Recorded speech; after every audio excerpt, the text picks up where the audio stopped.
Appendix D, Speeches for Study and Practice. John Hay, Tribute to McKinley. From his memorial address at a joint session of the Senate and House of Representatives on February 27, 1903. For the third time, the Congress of the United States are assembled to commemorate the life and the death of a president slain by the hand of an assassin. The attention of the future historian will be attracted to the features which reappear with startling sameness in all three of these awful crimes: the uselessness, the utter lack of consequence of the act, the obscurity, the insignificance of the criminal, the blamelessness, so far as in our sphere of existence the best of men may be held blameless, of the victim. Not one of our murdered presidents had an enemy in the world. They were all of such preeminent purity of life that no pretext could be given for the attack of passional crime. They were all men of democratic instincts who could never have offended the most jealous advocates of equity.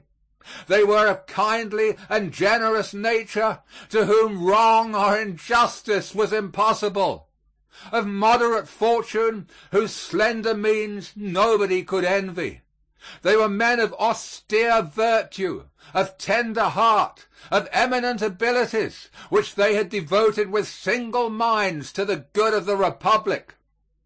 If ever men walked before God and man without blame, it was these three rulers of our people. The only temptation to attack their lives offered was their gentle radiance. To eyes hating the light, that was offense enough. The stupid uselessness of such an infamy affronts the common sense of the world. One can conceive how the death of a dictator may change the political conditions of an empire, how the extinction of a narrowing line of kings may bring in an alien dynasty. But in a well-ordered republic like ours, the ruler may fall, but the state feels no tremor. Our beloved and revered leader is gone, but the natural process of our laws provides us a successor, identical in purpose and ideals, nourished by the same teachings, inspired by the same principles, pledged by tender affection as well as by high loyalty to carry to completion the immense task committed to his hands, and to smite with iron severity every manifestation of that hideous crime which his mild predecessor with his dying breath forgave. The sayings of celestial wisdom have no date. The words that reach us over 2,000 years out of the darkest hour of gloom the world has ever known are true to life today. They know not what they do. The blow struck at our dear friend and ruler was as deadly as blind hate could make it, but the blow struck at anarchy was deadlier still. How many countries can join with us in the community of a kindred sorrow? I will not speak of those distant regions where assassination enters into the daily life of government. But among the nations bound to us by the ties of familiar intercourse, who can forget that wise and mild autocrat who had earned the proud title of the Liberator, that enlightened and magnanimous citizen whom France still mourns, that brave and chivalrous King of Italy who only lived for his people, and, saddest of all, that lovely and sorrowing Empress whose harmless life could hardly have excited the animosity of a demon. Against that devilish spirit nothing avails, neither virtue nor patriotism, nor age nor youth, nor conscience nor pity.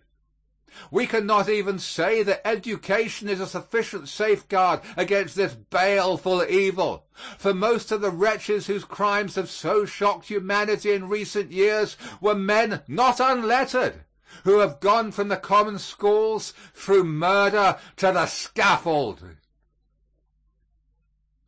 The life of William McKinley was, from his birth to his death, typically American. There is no environment, I should say, anywhere else in the world which could produce just such a character. He was born into that way of life which elsewhere is called the middle class, but which in this country is so nearly universal as to make of other classes an almost negligible quantity. He was neither rich nor poor, neither proud nor humble. He knew no hunger he was not sure of satisfying, no luxury which could enervate mind or body. His parents were sober, God-fearing people, intelligent and upright, without pretension and without humility. He grew up in the company of boys like himself, wholesome, honest, self-respecting. They looked down on nobody. They never felt it possible they could be looked down upon. Their houses were the homes of probity, piety, patriotism. They learned in the admirable school readers of 50 years ago the lessons of heroic and splendid life which have come down from the past. They read in their weekly newspapers the story of the world's progress, in which they were eager to take part, and of the sins and wrongs of civilization with which they burned to do battle. It was a serious and thoughtful time.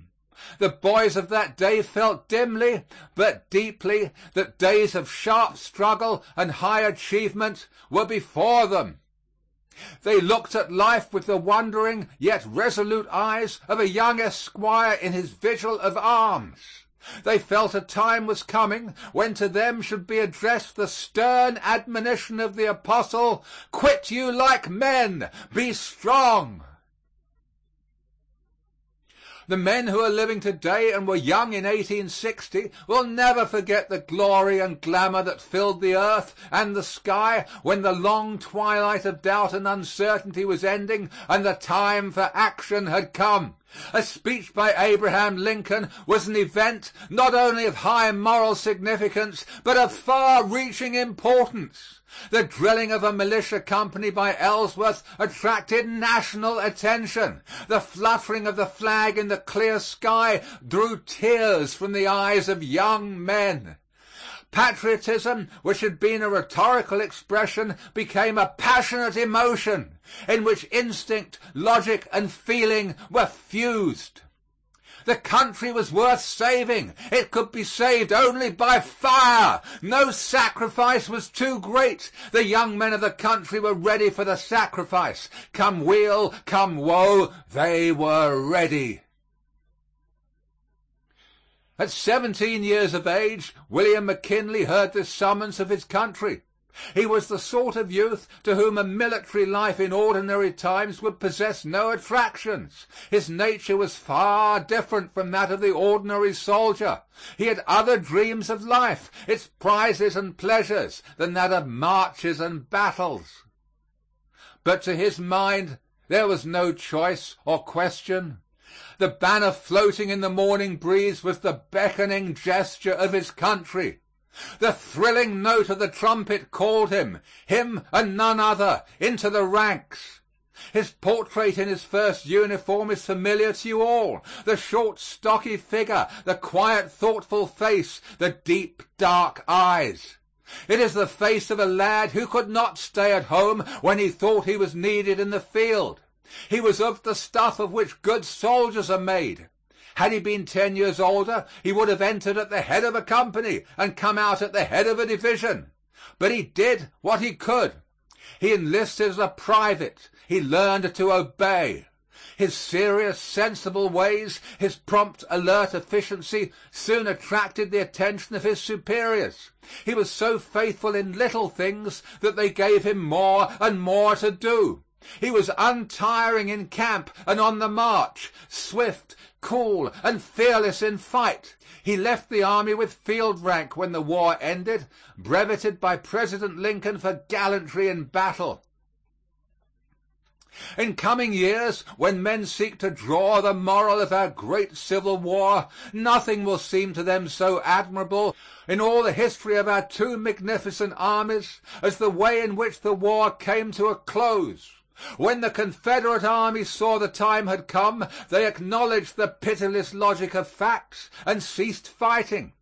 When the army of the Union saw it was no longer needed, without a murmur or question, making no terms, asking no return, in the flush of victory and fullness of might, it laid down its arms and melted back into the mass of peaceful citizens. There is no event since the nation was born which has so proved its solid capacity for self-government. Both sections share equally in that crown of glory. They had held a debate of incomparable importance and had fought it out with equal energy. A conclusion had been reached, and it is to the everlasting honor of both sides that they each knew when the war was over and the hour of a lasting peace had struck. We may admire the desperate daring of others who prefer annihilation to compromise, but the palm of common sense and, I will say, of enlightened patriotism belongs to the men like Grant and Lee, who knew when they had fought enough for honor and for country. So it came naturally about that in 1876, the beginning of the second century of the Republic, he began, by an election to Congress, his political career. Thereafter, for 14 years, this chamber was his home. I use the word advisedly. Nowhere in the world was he so in harmony with his environment as here. Nowhere else did his mind work with such full consciousness of its powers. The air of debate was native to him. Here he drank delight of battle with his peers. In after days, when he drove by this stately pile, or when on rare occasions his duty called him here, he greeted his old haunts with the affectionate zest of a child of the house. During all the last 10 years of his life, filled as they were with activity and glory, he never ceased to be homesick for this hall. When he came to the presidency, there was not a day when his congressional service was not of use to him. Probably no other president has been in such full and cordial communion with Congress, if we may except Lincoln alone. McKinley knew the legislative body thoroughly, its composition, its methods, its habit of thought. He had the profoundest respect for its authority and an inflexible belief in the ultimate rectitude of its purposes. Our history shows how surely an executive courts disaster and ruin by assuming an attitude of hostility or distrust to the legislature. And, on the other hand, McKinley's frank and sincere trust and confidence in Congress were repaid by prompt and loyal support and cooperation. During his entire term of office, this mutual trust and regard, so essential to the public welfare, was never shadowed by a single cloud. When he came to the presidency, he confronted a situation of the utmost difficulty, which might well have appalled a man of less serene and tranquil self-confidence. There had been a state of profound commercial and industrial depression, from which his friends had said his election would relieve the country. Our relations with the outside world left much to be desired. The feeling between the northern and southern sections of the Union was lacking in the cordiality which was necessary to the welfare of both. Hawaii had asked for annexation and had been rejected by the preceding administration. There was a state of things in the Caribbean which could not permanently endure. Our neighbor's house was on fire, and there were grave doubts as to our rights and duties in the premises. A man either weak or rash, either irresolute or headstrong, might have brought ruin on himself and incalculable harm to the country. The least desirable form of glory to a man of his habitual mood and temper, that of successful war, was nevertheless conferred upon him by uncontrollable events. He felt it must come. He deplored its necessity. He strained almost to breaking his relations with his friends in order first to prevent and then to postpone it to the latest possible moment. But when the die was cast, he labored with the utmost energy and ardor, and with an intelligence in military matters which showed how much of the soldier still survived in the mature statesman, to push forward the war to a decisive close. War was an anguish to him. He wanted it short and conclusive. His merciful zeal communicated itself to his subordinates, and the war, so long dreaded, whose consequences were so momentous, ended in 100 days. Mr. McKinley was re-elected by an overwhelming majority. There had been little doubt of the result among well-informed people, but when it was known, a profound feeling of relief and renewal of trust were evident among the leaders of capital and industry, not only in this country but everywhere. They felt that the immediate future was secure, and that trade and commerce might safely push forward in every field of effort and enterprise. He felt that the harvest time was come to garner in the fruits of so much planting and culture, and he was determined that nothing he might do or say should be liable to the reproach of a personal interest. Let us say frankly, he was a party man. He believed the policies advocated by him and his friends counted for much in the country's progress and prosperity. He hoped in his second term to accomplish substantial results in the development and affirmation of those policies. I spent a day with him shortly before he started on his fateful journey to Buffalo.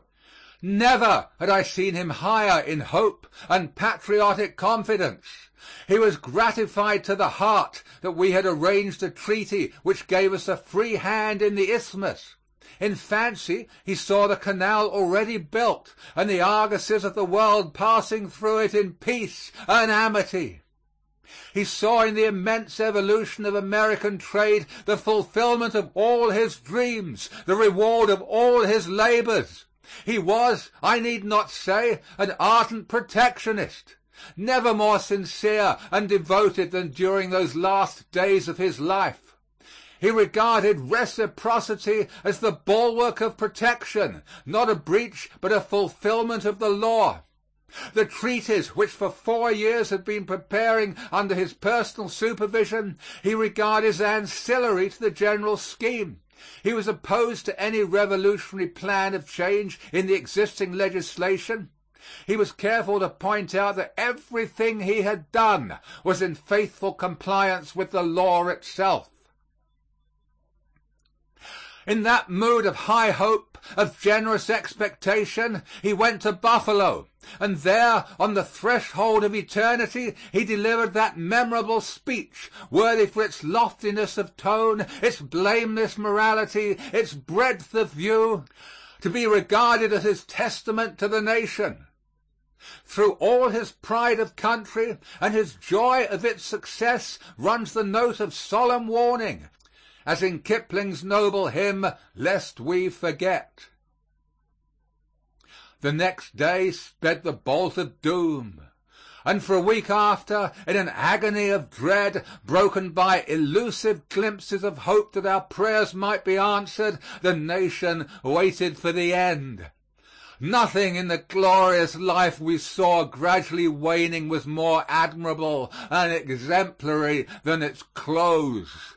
The gentle humanity of his words when he saw his assailant in danger of summary vengeance. Do not let them hurt him. His chivalrous care that the news should be broken gently to his wife, the fine courtesy with which he apologized for the damage which his death would bring to the great exhibition, and the heroic resignation of his final words, "It is God's way, His will, not ours, be done," were all the instinctive expressions of a nature so lofty and so pure that pride in its nobility at once softened and enhanced the nation's sense of loss. The Republic grieved over such a son, but is proud forever of having produced him.